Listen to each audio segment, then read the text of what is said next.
નમસ્કાર દર્શક મિત્રો, ઇન્ડિયન કલ્ચરલ પ્રેસમાં આપ સૌનું હાર્દિક સ્વાગત છે। સમાચાર મળી રહ્યા છે કે ભરૂચ જિલ્લામાં હવામાન વિભાગની આગાહી અનુસાર ધોધમાર વરસાદ અને પવન ફૂંકાતા અનેક ઠેકાણે વૃક્ષો નમી પડવા અને ધરાશયી થવાના બનાવ સામે આવ્યા છે।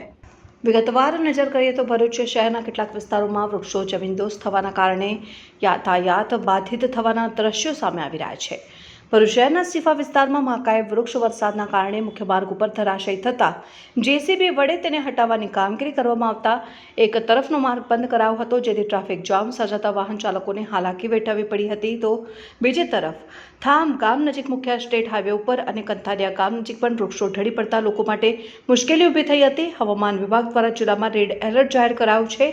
ભરૂચ જિલ્લામાં મુસળાધાર વરસાદને કારણે અનેક નાની મોટી દુર્ઘટનાઓ ઘટી છે, તો કેટલાક વિસ્તારોમાં વરસાદી પાણીનો ભરાવ થતાં લોકો મુશ્કેલીમાં મુકાયા હતા।